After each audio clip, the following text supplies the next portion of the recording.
Writing میں ہم بولتے تو نہیں ہیں, ہم لکھتے ہیں. جب ہم بول رہے ہوتے ہیں آپ خود غور کیجئے, کہیں ہم پوز لیتے ہیں, کہیں ہمارا لہجہ کچھ معنی ڈیلیور کر رہا ہوتا ہے, ان معنوں کو ڈیلیور کرنے کے لیے ہم کچھ علامات کا سہارا لیتے ہیں, ان علامات کو کہتے ہیں پنکچویشن مارکس. اب ان علامات میں جو سب سے موسٹ کامنلی یوز علامت ہے, جسے مارک آپ کہیں یا علامت کہیں, وہ ہے کوما.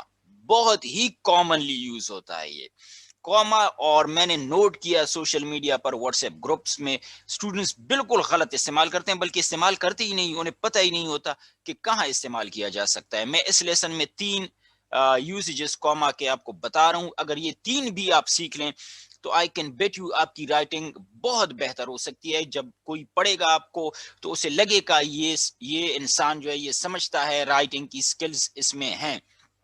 وہ 3 استعمالات کیا ہیں, اب میں آپ کے ساتھ اسکرین شیئر کرنے والا ہوں, اور ایک ایک کر کے میں آپ کے ساتھ یہ ڈسکس کروں گا. پہلا جو ہے where to use comma, I hope you can see the screen. To address someone in writing, یاد رکھیں جب بھی آپ رائٹنگ میں کسی کو ایڈریس کریں, ایڈریس مینس جب آپ کسی سے رائٹنگ میں بات کریں تو کوما ضرور استعمال کریں. آپ نے دیکھا ہوگا جب آپ اپلیکیشن لکھتے ہیں تو آپ کوما کیوں یوز کرتے ہیں, جب اس میں سر آپ کہتے ہیں, کیونکہ آپ اسے ایڈریس کر رہے ہوتے ہیں, یعنی اس کے ساتھ آپ بات کر رہے ہوتے ہیں. جیسے آپ کسی سے کہیں کہ let's say boy wait here, لڑکے یہاں رکو, تو بوائے کو آپ نے ایڈریس کیا رائٹنگ میں, تو اس کے بعد آپ کوما ضرور استعمال کریں گے. یہ پوائنٹ ذہن میں رکھ لیں, بہت ایزی پوائنٹ ہے. جسے بھی آپ رائٹنگ میں ایڈریس کریں, بات کریں, تو اس کے نام کے بعد یا اس کا جو بھی ٹائٹل ہو اس کے بعد آپ کوما ضرور استعمال کریں گے.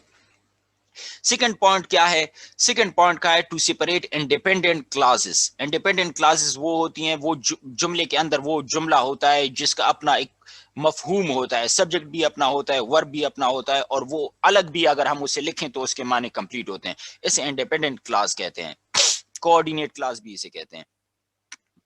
اب یہ دیکھیے we waited for you, یہ ایک کلاس ہے, یہ کمپلیٹ کلاس ہے, اس کا مطلب پورا ہے. we waited for you اور yet you did not show up, تو اب ہم نے دوسرے کلاس کو سپریٹ کرنے کے لیے کوما یہاں یوز کر لیا ہے. ٹھیک ہے, یہ ایک یوزج ہو گیا اس کا, یہ سیکنڈ. اب تھرڈ یوز جو استعمال ہے اس کا وہ کہاں ہے, to separate items in a list. آپ اگر لسٹ بنا رہے ہیں یا آپ رو میں 5-6 آئٹمس کا ذکر کر رہے ہیں تو پھر آپ کو کوما یوز کرنا چاہیے ہر ایک آئٹم کے بعد. آخری آئٹم پر کوما آپ مت یوز کریں, اس سے پہلے جو آئٹمس ہیں انہیں ایک دوسرے سے سپریٹ کرنے کے لیے کوما آپ ضرور لگائیے گا. مثال کے طور پر I bought bat, ball, gloves and wickets for my son. اب ذرا یہ دیکھیے, میں اگر کوما کو ہٹا دیتا ہوں تو یہ عجیب سا لگے گا.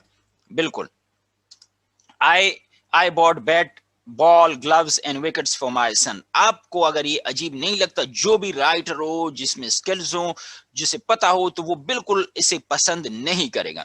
تو یہ 3 استعمالات ہیں اسے سیکھ لیجئے. اگر یہ بھی آپ سیکھ لیں تو I can bet you again آپ کی رائٹنگ بہت بہتر ہو سکتی ہے. اگین میں دہرائے دیتا ہوں, جب آپ کسی کو ایڈریس کریں رائٹنگ میں اس کے بعد کوما استعمال کیجیے. جب آپ انڈیپینڈنٹ کلاسز کو سپریٹ کرنا چاہیں, انڈیپینڈنٹ کلاس وہ ہوتا ہے جس کا اپنا ایک مطلب ہوتا ہے, کیونکہ اگر آپ یہ دیکھیں یو ڈیڈ ناٹ شو اپ, آپ نہیں آئے, اس کا ایک مطلب ہے. اور وی ویٹڈ فار یو, یہ بھی ایک انڈیپینڈنٹ کلاس ہے, اس کا بھی ایک مطلب ہے. اگر ہم یٹ کو ہٹا دیں تو یہاں یہ 2 الگ الگ سینٹینسز بھی بن سکتے ہیں. ٹھیک ہے, اسے انڈیپینڈنٹ کلاس کہتے ہیں. یعنی یہ جو کوآرڈینیٹنگ کنجنکشن ہے آپ اسے ہٹا دیں تو یہ کمپلیٹ سینٹینس ہے, کیونکہ ہم نے کوآرڈینیٹنگ کنجنکشن یوز کیا تھا. ٹھیک ہے, اسے سپریٹ کرنے کے لیے ہم اسے اس طرح کریں گے, کوما لگائیں گے. اس کے بعد کیا تھا کہ جب آپ آئٹمس کو سپریٹ کریں لسٹ میں, اس کے بعد آپ کوما لگا لیجئے. یہ 3 استعمالات آپ سیکھ لیجئے. میں اب گروپ میں بھی جب آپ کے ساتھ یہ شیئر کروں تو آپ پریکٹس بھی